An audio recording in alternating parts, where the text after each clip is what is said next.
Welcome back, everyone. We're going to jump into our segment now, how to predict your income and is your pipeline full?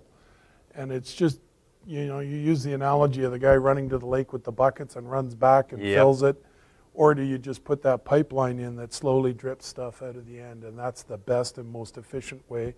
It avoids that roller coaster where you're so busy, you can barely keep up, and then you focus totally on that. You're not adding anything, and then we see our business drop off. Then we go, uh-oh, I'm not making any money, and we focus like heck again, and we go back up, and we just do this nice thing where I think we would all prefer that it just go along like this. Yeah. In a nice smooth line. Yeah, and there's obviously seasonal adjustments, but we call that the heartbeat of real estate because it's like I have no business right now, and then I'm in Las Vegas because I made a bunch of money and stopped into things, and then I'm broke, and then I'm in Cuba, and then I'm broke, and then I'm on a cruise, and then I'm broke, and we call that the heartbeat of real estate, and we've all seen it. If you've been around for a little while, it's this feast and famine cycles because it's a lot of work. When you're busy, it's a lot of work. So we have this super cool tool that was introduced to us from the Ninja Selling Installation, and we want to share it with you guys because it's truly like a crystal ball. And if you were to have this crystal ball in front of you, you would be able to predict what your business is going to look like in 6 to 12 months, in the next 3 months, 3 to 6 months, and these time periods in. And I always ask the question, how many of you would like to know what your business for sure is going to look like in 6 to 12 months from now? And everybody wants to know that. Well, here's the tool. A little less seat of your pants and a little more investment in time up front, planning, making sure you're doing the right activities, and using a tracking grid like this, and just making sure everything flows along nicely and your business stays nice and steady. Okay, so let's show them what we're talking about here. So this is our business tracking grid. And so what you'll see here with it up on the screen is it's super simple. There's nothing magical about it. It's super simple. But on the right-hand side, you have your warm list. So David, tell us a little bit about what the warm list is. Warm list are those people that are having lifestyle changes that are happening. So if we're doing our Ford calls and we're listening for change, we're going to pick out those things that are going to allow us to put them onto our warm list. So we start looking at it, and it's about 20% of your database usually will be thinking of a move at any one time. So if you've got 100 people on your list, that's 20 really strong potential clients that within the next 6 to 12 months will do a transaction. So now when we look at this and you look at your warm list, and if you have no idea who in your database might have had some type of lifestyle change, and we're going to show you this in a minute here and a little bit later in the segment here.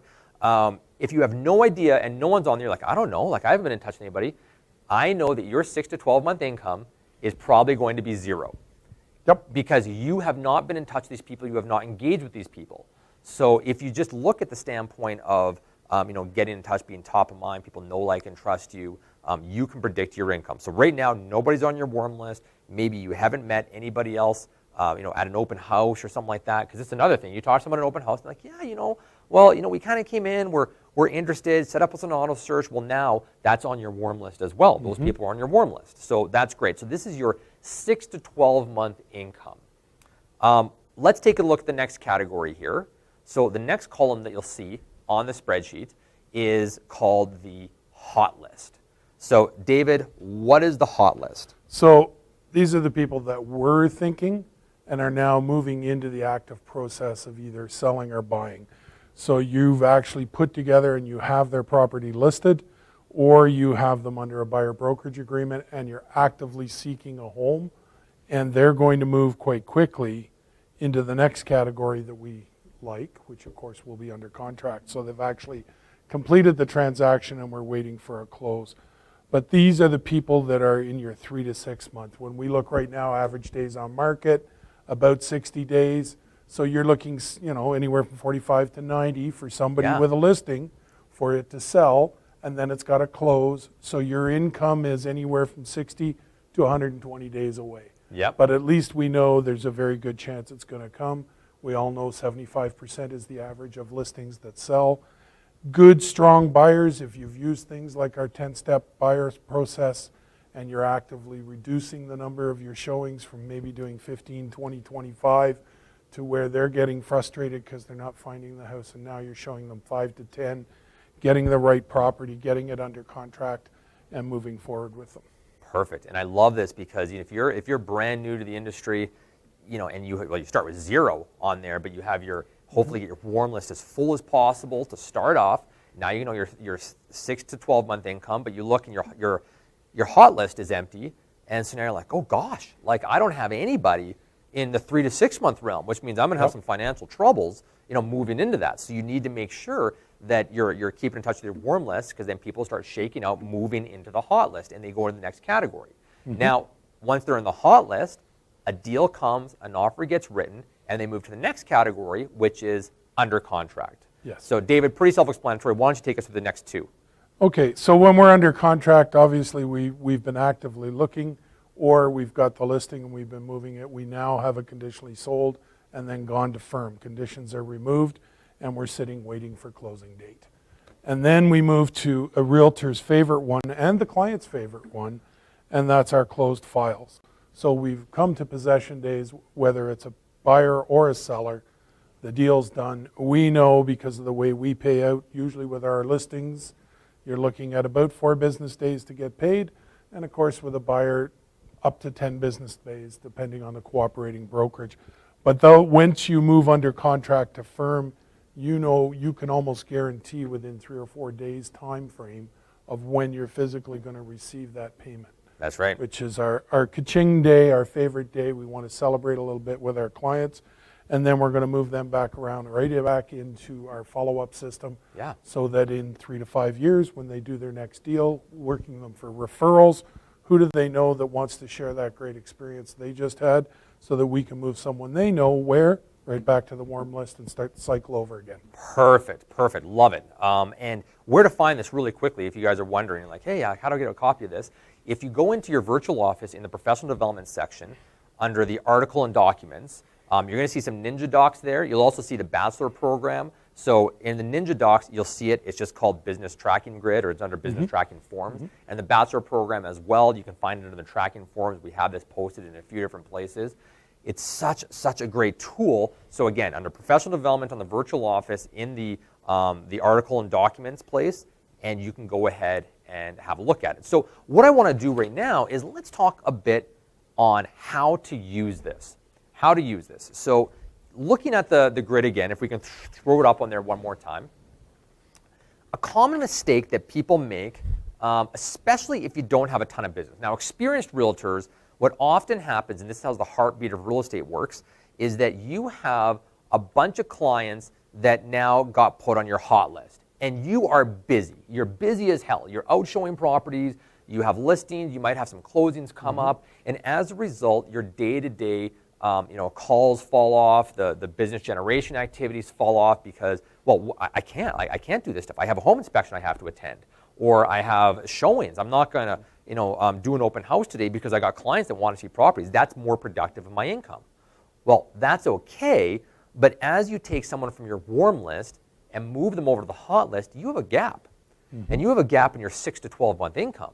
So it's like, yes, you might do really good in the next 3 to 6 months, but I'm going to tell you, just like that heartbeat of real estate, you're going to be on the decline because you haven't filled up that warm list again. And this is when we ask the question, is your pipeline full? Yep. So are you keeping that warm list full all the time? As soon as someone moves out of the warm list, you panic. I want you to have a visceral response in your body being like, oh crap, I'm going to be broke in 6 to 12 months. It's like you look today when you turn 50 and you're like, I don't have enough money for retirement. And now you have that panic. And that is exactly how I want you to feel about your warm list, because it's coming. It's going to come where you're on the hot, if you are your hot list full, man, you're on that apex and you get in the closed transactions and you're exhausted and you're stuck at the top. If you're exhausted, you have a systems problem in your business. You need to start letting go of some tasks that you don't need to be doing anymore. But it goes up, and now if that warm list is empty, your income's going to drop off, and you're going to turn around and you're going to start panicking again. You get back from your vacation, you're like, oh crap, I got nothing going on. You look at the virtual office and you got no deals on the books. And that should be panic mode, absolute sheer terror, where it lights a big fire under your rear end to get out there and start doing the activities to generate business again. To me, the warm list is the number one most important column in here. Absolutely. If you don't put anything in your warm list, you will never put anything into any of the others. So here's the key. How do you get people onto the warm list? Now, we want to show you guys a very, very interesting list here. And we actually saw, I think it was Ian Wisdom one time on our Facebook page that posted up why people make a move. And you guys created a great list. Ninja's done this as well. And this is the 16 reasons why people make a move. So I want to go through these because what you're going to do is you're going to be talking to people in day-to-day. It's people that buy houses. You can't be a hermit with this. It's people that buy houses. You got to get out there. You got to talk to your database. It can be about the Happy Home Contest. You can have questions about just about their kids and things like that. And they'll say, well, actually, you know what? Like, yeah, so-and-so is graduating and they're heading out to university. Oh my gosh, like empty nest. So I'm going to add them to my warm list. I'm not going to say, what, do you need a realtor? Like you're thinking of moving? Or whatever else, or they say, "Oh, my company's downsizing." Okay, no, I'm so sorry to hear that. Let me, and then you add them to your warm list, and just keep in touch. Maybe there's some information you can provide them, some ways that they can do inexpensive repairs to their house through Best Buy Nest, get discounts, things like that. Keep in touch, actual added value. You're never forcing somebody or saying, "Great, like heard so and so passed away. Can I sell your house?" Obviously, we don't want to do that. Well, you got a large inheritance. Let's go shopping. When you talk to people, when you interact with people, open houses, in your day-to-day, your networking, people move because of lifestyle changes. So let's take a look at this list that we have here, and this is 16 reasons why people make a move. David, take us through the first page here. Had an increase in their family size within the last year, or about to have an increase. Absolutely. So you're listening and someone says, "Oh my gosh, we're pregnant." Well, she would be pregnant. My wife's pregnant. But we're pregnant is pretty much a group effort sometimes. Perfect example of that, the son-in-law that celebrated over the weekend, they wanted to have kids, one-bedroom condo, had to move them into a house before they could go to that next stage and have their family. Perfect. So for that, it was just, they were planning something for an increase in their family, so what they currently had didn't work. Perfect. How about the second one? Children age 10 and under and would consider buying an investment property for their future. Perfect. Keep going. I'll do the whole page. Okay. I'll do the next ones. Teenage children. We want them out of the house. That's exactly it. And then when they're out, it feels empty, and we don't want to clean and we don't want to shovel and do all those things that our teenage children used to do for us. Have children who have just left home recently, you haven't had the failure to launch, and they're all gone. They're living well below their means, so they could be in a much nicer property if they so chose, so you can talk with them about those things.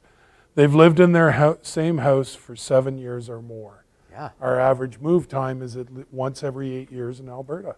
That's right. So we should be thinking and inquiring and digging in and drilling down and finding out if there are any possibilities of change that they would look at. I love this when we talk about answering the question, how's the market? One of my questions is, hey, what community do you live in? After you've answered the question, how's the market? And how long have you been there? And if they're like, oh, we're coming up on 9 years now, it's just like, interesting, warm list, okay? So they've probably had lifestyle changes. That's right. That are moving them towards where they would consider making a move. That's right. Number 7. They've had their company expand or contract, I would say, in the last year. Absolutely. Absolutely. And all of a sudden then it's just, maybe there's also employees that are coming in. You can get potentially the relocation business, help some people out. Let's look at the next page. So number 8 here of the 16 reasons, has had their company downsize. Yeah. People might need a lifestyle change. Maybe they want to save some income. Has received a substantial inheritance. Owns a building lot. So if someone has a lot that's vacant, they want to do something on it. Is getting married, is getting divorced and married. It's quick. Challenging transactions, but it can lead to multiple transactions. Has a dream for residual income, obviously through investment properties. Has a dream to just live somewhere else. It's like, oh, we really want to be over in this part of the community. That's kind of one of our goals. We want to back onto a golf course. We want to do these things. That's something that, Kirsten and I are dealing with. It's like, we see kind of in 10 years, like this is what we kind of want for ourselves.